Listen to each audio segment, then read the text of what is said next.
தடை செய்யப்பட்ட பொருட்களை விற்போதும் வாங்குவதும் கூடாது, விற்பனை செய்யக்கூடாது. ஒருத்தர் அல்லாஹ் தடுத்ததை போய் வாங்கவும் கூடாது. ஷேக் ஃபௌசான் குறிப்பிடுறாங்க, அல்லாஹ் ஒன்றை தடை செய்தா அதிலிருந்து பெறப்படக்கூடிய வருமானம் அதையும் அல்லாஹ் தடுத்து விடுகிறான். விற்க தடை செய்யப்பட்ட பொருளை வாங்குவதும் கூடாது. ஹம்ரு போதை தரக்கூடியவை, அது மதுவா இருக்கலாம், அல்லது கஞ்சாவா இருக்கலாம், அபீனாக இருக்கலாம். ஒருத்தருடைய வாழ்க்கையில ஒருத்தர் அதை உட்கொண்டால் அவருக்கு போதை தரும் என்றால் அல்லாஹ் அதை தடை செய்து விட்டான். அல்லாஹ் இந்த தடை செய்தவருடைய வகைகளை நமக்கு குர்ஆனுடைய ஆயாத்துகள் ஹதீஸ்கள் மூலமாகவும் நமக்கு தெளிவுபடுத்தியிருக்கிறான். இப்ப இந்த மாதிரி வகையில எதையெல்லாம் அல்லாஹ் தடுத்திருக்கிறான் நமக்கு தெளிவா ஆதாரம் வந்து விட்டதோ அதை நாம விற்பனை செய்யக்கூடாது, அதை வாங்கவும் கூடாது. அதுல ரசூலுல்லாஹி ஸல்லல்லாஹு அலைஹி வஸல்லம் தானாக செத்த பிராணிகள், ஹம்ர் அதாவது மது, பன்றிகள், சிலைகள் இதையெல்லாம் விற்பனை செய்ய தடை செய்தாங்க. ஹதீஸ்கள்ல மிக தெளிவாக ரசூலுல்லாஹி ஸல்லல்லாஹு அலைஹி வஸல்லம் ஹதீஸ் வந்திருக்கு, ஆயத்துகளும் இதுக்காக நமக்கு வந்திருக்குது. அல்லாஹ் தஆலா சூரா அல் பக்ரா 2வது சூராவுடைய 173வது ஆயா அல்லாஹ் சொல்றார், இன்னமா ஹர்ரம அலைக்குமுல் மைத்தத வத்தம வலஹ்மல் ஹின்ஸீரி வமா உஹில்ல பிஹி லிகைரில்லாஹி ஃபமன் இத்துர்ர غير باغ ولا عاد فلا إثم عليه إن الله غفور رحيم என்று சொல்றாங்க. தானாக செத்துவிட்ட பிராணிகளுடைய இறைச்சி, அறுக்கப்பட்டு ஓட்டப்படக்கூடிய ரத்தம், ஓடுகிற ரத்தம், பன்றியின் இறைச்சி அல்லது அறுக்கப்படுகிற பிராணி அல்லாஹ் அல்லாதவருடைய பெயர்கள் சொல்லப்பட்டு, அது ஒரு சிலையுடைய பெயராக இருக்கலாம், அல்லது ஒரு அவுலியாவின் பெயரால் இருக்கலாம், இறந்துவிட்ட யாரோ ஒருத்தரின் பெயராக இருக்கலாம், அவர்களின் பெயர் சொல்லி அறுக்கப்பட்ட இவற்றையெல்லாம் அல்லாஹ் உங்களுக்கு தடை செய்து விட்டான். ஒருவர் தாமாக விரும்பியும் இல்லாமல் வரவு மீறாமலும் நிர்பந்தத்தில் அவர் நிர்பந்திக்கப்பட்டதால் அதை எடுத்துக்கொண்டிருந்தால் அவர் மீது குற்றமாகாது. ஃபலா இஸ்ம அலைஹி, அவர் மீது குற்றமாக அல்லாஹ் மன்னித்து விடுவான் என்றால் அல்லாஹ் இன்னல்லாஹ கஃபூருன், நிச்சயமாக அல்லாஹ் மன்னிக்க கூடியவன், ரஹீமுன், அவன் கருணை உள்ளவன், அன்பாளனாக இருக்கிறான் என்று சொல்றான். ரசூலுல்லாஹி ஸல்லல்லாஹு அலைஹி வஸல்லம் ஹதீஸ் வருது, அன்னஹு சமிஅ ரசூலுல்லாஹி ஸல்லல்லாஹு அலைஹி வஸல்லம் யகூல், இந்த ஹதீஸை அறிவிக்க கூடியவர் ஜாபீர் இப்னு அப்துல்லாஹ் ரலியல்லாஹு அன்ஹு, ஸஹீஹுல் புகாரியில 2236வது ஹதீஸ். இதுல அவங்க சொல்றாங்க, ஜாபீர் ரலியல்லாஹு அன்ஹு ஆமல் ஃபத்ஹி, மக்கா வெற்றியின் போது, வஹுவ பிமக்கத இன்னல்லாஹ வரசூலஹு ஹர்ரம பைஅல் ஹம்ரி வல் மைத்ததி வல் ஹின்ஸீரி வல் அஸ்னாமி, 4 விஷயங்கள் ரசூல் ஸல்லல்லாஹு அலைஹி வஸல்லம் மக்கா வெற்றியில அறிவிப்பு செய்றாங்க. நிச்சயமாக அல்லாஹ்வும் அவருடைய தூதரும் மதுபானத்தையும், தானாக செத்தவற்றையும், பன்றியையும், உருவ சிலைகளையும் விற்பனை செய்வதை தடை செய்து விட்டான். ரசூலுல்லாஹ் தெளிவா சொல்றாங்க, ஹர்ரம பைஅ, விற்பனை செய்வதை அல்லாஹ் தடுத்து விட்டான். யார்? அல்லாஹ் மட்டும் இல்ல, ரசூலையும் அல்லாஹ் தன்னுடைய ரசூலையும் சொல்லும்படி அல்லாஹ் கட்டளை. ஆகதான் இன்னல்லாஹ வ ரசூலஹ, நிச்சயமாக அல்லாஹும் அவனுடைய ரசூலும். கட்டளை எப்படி ஸ்ட்ராங்கா வருது அப்படின்னா, அல்லாஹ் தடை செய்திருக்கிறான் வியாபாரத்தை. எந்த வியாபாரத்தை? ஹர்ரம, ஹராமாக்கி விட்டான். பை அல் ஹம்ரி, முதலாவது மது. இங்க மது என்ற அந்த மதுவை மட்டும் குறிக்காது, போதை தரக்கூடிய குல்லு முஸ்கிரின் ஹராம், ஒவ்வொரு போதை தரக்கூடியதும் ஹராம். அப்ப ஹம்ர் என்ற அதுல எல்லாம் அடங்கும், போதை தரக்கூடியது. அதையும், இறந்ததையும், பன்றியையும், சிலைகளையும், உருவச் சிலைகளையும் அல்லாஹ் விற்பனை செய்து தடை செய்து. அப்ப இதுல இருந்து என்ன தெரியுதுன்னா, ஒருத்தர் சிலையை வணங்குவது மட்டும் பாவம் அல்ல, அதை விற்பனும் பாவம். சிலையை வணங்குவது ஷிர்க். ஒருத்தர் அதை லாபத்திற்காக விற்றா அது ஹராம். இல்ல அந்த சிலையின் மீது ஒரு நம்பிக்கையோட விற்பனை செய்யறார், அவர் அந்த வியாபாரத்தில் ஷிர்கோடையும் அது செய்யறார். அல்லது அந்த சிலையெல்லாம் வியாபாரம் செய்யறது என்னை பொறுத்தவரை தப்பு இல்லைன்னு நினைக்கிறாருன்னா அது ஒரு குஃபுர். ஏன்னு கேட்டா அல்லாஹ் ஹராமாக்கிய ஒன்று அவர் ஹலாலாக நம்புறது, அது குஃபுராகிறது. அப்ப முஸ்லீம்கள் கவனிச்சு பார்த்தா தெரியும், பன்றியை விற்க மாட்டாங்க. எங்கேயாவது ஒரு முஸ்லீம் பன்றி இறைச்சி கடை வச்சிருக்கிறத பார்க்குறோமா? பார்க்கவே மாட்டோம். ஆனால் அவர் வியாபாரம் செய்யக்கூடிய ஒரு கடையில சிலைகளை விற்பனை செய்யக்கூடியவராக இருக்கிறார். அதற்கு அவர் பேர் இதுல கிஃப்ட் ஆர்டிகல்ஸ். அதற்கு அவர் வச்சிருக்கிறபடி இதுல கிஃப்ட் ஆர்டிகல்ஸ். அப்படி கிஃப்ட் ஆர்டிகல்ஸ்ங்கிற பேர்ல சிலைகள் விற்கிறது. அது வந்து முஸ்லிம் அல்லாத குஃபார், இறை நிராகரிப்பாளர்கள், அவங்க வணங்கக்கூடியதாக இருந்தாலும் வணங்காதவையாக இருந்தாலும், ஏன்னா சில அழகுக்காக வைக்கப்படுவதா இருக்குது. சிலைகள் செய்யறது தடுக்கப்பட்டதுன்னா அதை விற்பனை செய்வதும் தடுக்கப்பட்டது, வாங்குவதும் தடுக்கப்பட்டது. ஒரு முஸ்லீம் தான் வாங்கி வைத்திருப்பது வீட்டில் வைப்பது தடுக்கப்பட்டது தானே, அது ஹராம் தானே. அதே முஸ்லீம் அதே கிஃப்ட் ஆர்டிகல்ஸ் பேர்ல விற்பனை செய்கிறார். ஆனா அவர் நினைத்து பார்த்தா தெரியும், அதே அவருடைய கடையிலேயே நிறைய ஹலாலானதும் விற்பனை செய்துட்டு இருப்பார். அந்த ஹலாலானதை விற்பனை செய்யும் போது அல்லாஹ் அதிலே அவன் தனக்கு போதுமான ரிசுக்கை தருவான் அவர் உண்மையில் நம்பினா அல்லாஹ் அவருக்கு ஹலாலானதிலே இன்னும் வழிகாட்டுவான். ஆனா இவர் அதன் பக்கம் சாடுறாரு. அப்ப ரிசுக்கின் விஷயத்துல அவருடைய தடுமாற்றம் எப்படின்னா, எனக்கு இதன் வழியா கிடைக்குது, இந்த பிசினஸ் நான் விட்டேன்னா அந்த பிசினஸ்ல விற்காதுன்னு நினைக்கிறார். நிறைய பேர் இருக்கிறாங்க அந்த மாதிரி. அவருடைய பெரிய கடையில ஒரே ஒரு செல்ஃப்ல தான் ஹராமானது இருக்கும். நாம கேட்கலாம் அவங்கள்ட்ட, யோசிச்சு பாருங்க, அல்லாஹ் உங்களுக்கு இவ்வளவு ஹலாலானதை செய்ய உங்களுக்கு வாய்ப்பு கொடுத்துருக்கிறான். எத்தனை பேருக்கு இந்த பிசினஸ் கூட பண்ண முடியாதவங்களா இருக்கிறாங்க. ஆனா நீங்க அல்லாஹ் தடுத்ததை இந்த ஒரே ஒரு ஷெல்ஃப்ல வச்சு வித்துட்டு இருக்கீங்க பாருங்க. அதை சிந்திச்சுக்கோங்க. அல்லாஹ் உங்களுக்கு இவ்வளவு கொடுக்குறான்னா இது அழிக்கும். எது அழிக்கும்? இவ்வளவு கொடுத்திருக்கான இதுல கிடைக்கக்கூடிய பரக்கத்தை இந்த ஹராமானதை விற்கிறது மூலம் நீங்க அழிச்சுக்குவீங்க. ஏன்னா அல்லாஹ்வுக்கு ரசூலுக்கு இதுல மாறு செய்றீங்க. யோசிச்சு பாருங்க. அழகான முறையில் அவர்களுக்கு நினைவூட்ட வேண்டும், சொல்ல வேண்டும், இதை விட்டு விடுங்க. இது வெறும் சிலைகளாக விற்கப்படணும்னு அவசியம் இல்லை. ஒரு நட்சத்திரத்தை விற்பதை கொண்டு கூட நடக்கும். என்ன? கிறிஸ்துமஸுக்காக நட்சத்திரம் விற்பது, அது ஒரு விளக்கு. ஆனா அது கிறிஸ்துமஸுக்காக மாட்டப்படுகிற ஒரு நட்சத்திர ஸ்டார். அது அழகுக்காக மட்டும் மாட்டப்படுவதில்லை, அது இறை நிராகரிப்பாளர்களான கிறிஸ்தவ மக்கள் அவர்கள் கொண்டாட்டத்திற்கு அல்லது மகிழ்ச்சிக்காக கொண்டாடுகிற பண்டிகைக்காக விற்கப்படுவது. அதை ஒரு முஸ்லீம் தான் தன்னுடைய வீட்டில் மாட்டுவது எப்படி கூடாதோ அது போல இன்னொருத்தர் வீட்டில் மாட்டுவது உதவுவதும் கூடாது. ஏன்னா அது ஒரு பாவம். ஏன்னா அதனுடைய நோக்கம் வேறு. வெறும் அலங்காரத்திற்காக ஒரு நட்சத்திரமா ஒரு லைட் இருக்குது, ஒரு நட்சத்திரடைய வடிவத்தில் இருக்குது, ஒரு ஸ்டார் வடிவத்தில் இருக்குன்னா அது யாரும் மார்க்க தடை செய்யல. ஆனால் அங்கே அது ஒரு சீசன் பிசினஸ். அந்த நேரத்தில் கிறிஸ்தவர்களுடைய பண்டிகைக்காக அவர்கள் புனிதமாக நம்பக்கூடிய சில நம்பிக்கைக்காக அது விற்பனை செய்யப்படுது. அப்ப இதெல்லாம் இந்த சிலை விற்பனையோடு ஒப்பிடப்படக்கூடியதுதான்.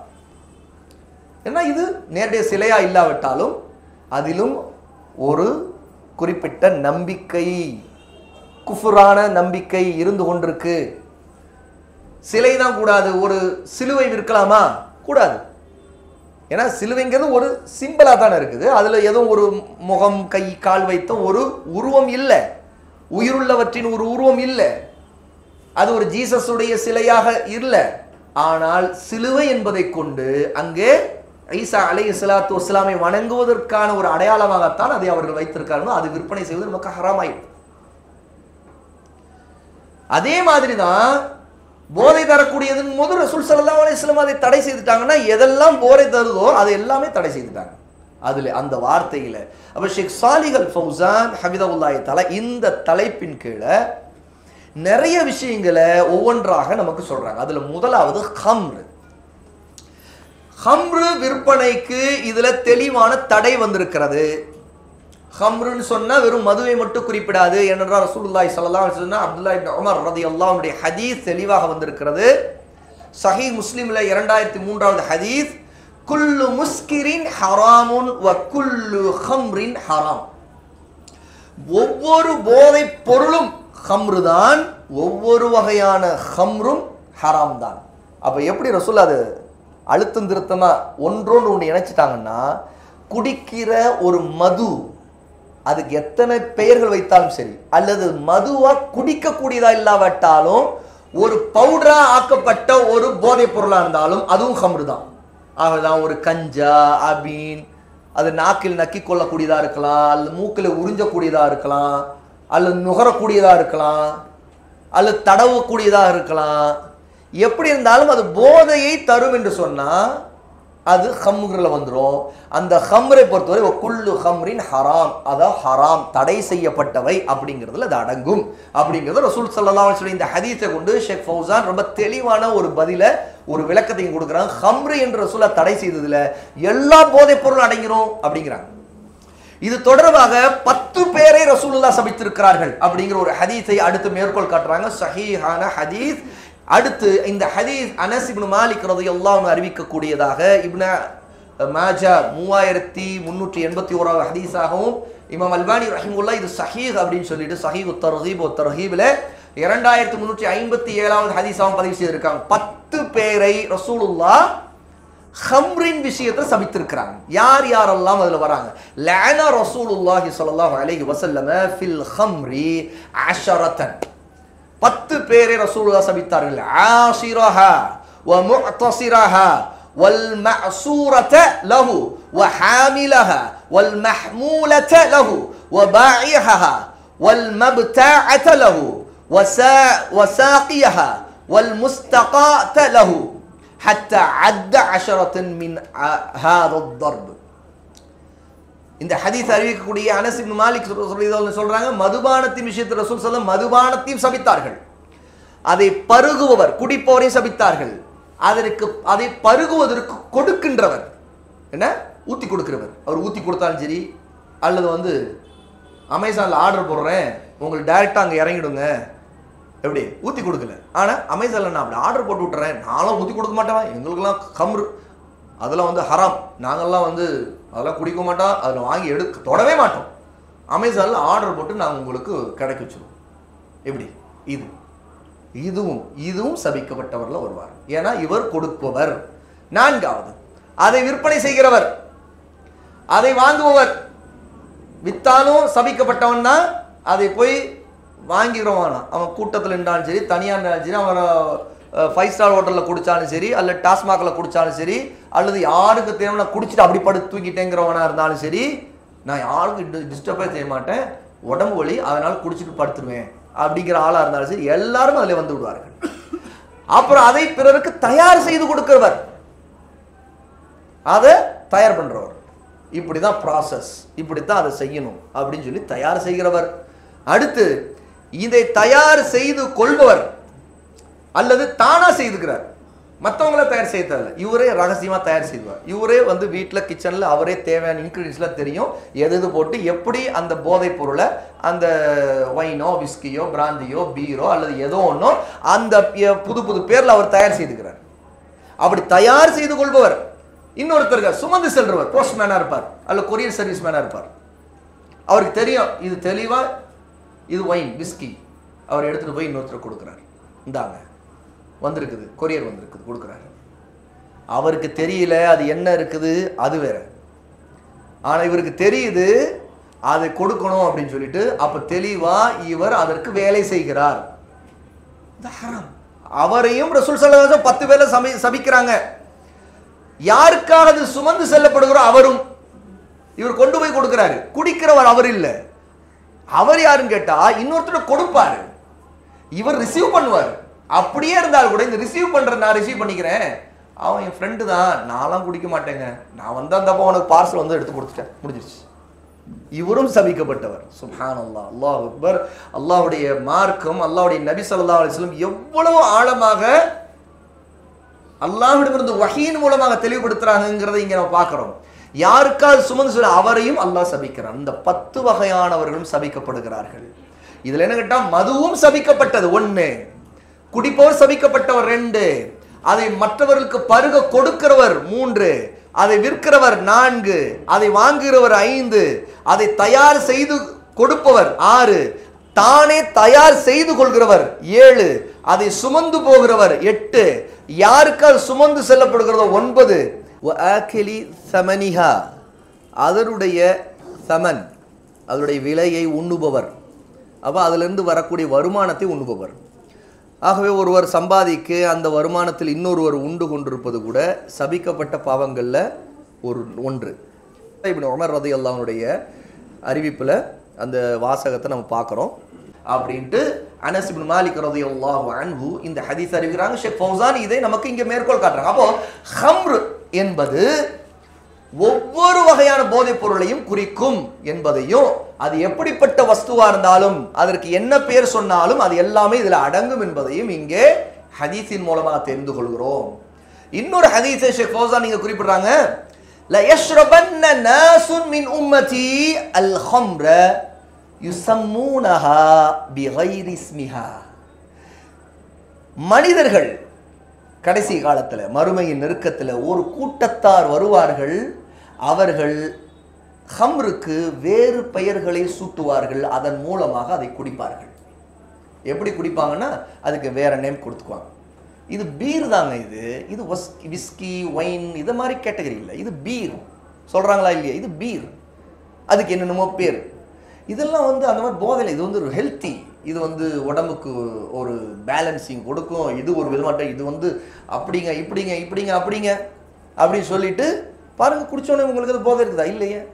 ஆனால் அதனுடைய தன்மை அது போதை தரக்கூடியதுதான் என்பதை எல்லாரும் அறிவார்கள். அப்ப இந்த மாதிரி பல பெயர்களை வைத்துக்கொண்டு குடிப்பதும் மக்களிடம் வரும் என்பதும் அது மறுமையின் ஒரு அடையாளம் என்பதையும் ரசூலுல்லாஹி ஸல்லல்லாஹு அலைஹி வஸல்லம் இந்த ஹதீஸ்ல குறிப்பிடுறாங்க. அபு மாலிக் அல் அஷ்அரி ரலியல்லாஹு அன்ஹு அறிவிக்கக்கூடிய இந்த ஹதீஸ் சுனன் அபி தாவூத், அபு தாவூத் அதை 3688வது ஹதீஸாக பதிவு செய்கிறாங்க.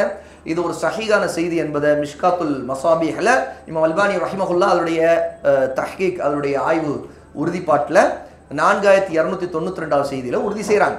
ஆகவே ஷேக் ஃபௌசான் சொல்றாங்க, இந்த மாதிரி இன்றைய காலத்தில் போதை வஸ்துக்கள் பல பல பெயர்களில் மக்களிடம் பரவி கொண்டிருக்குது.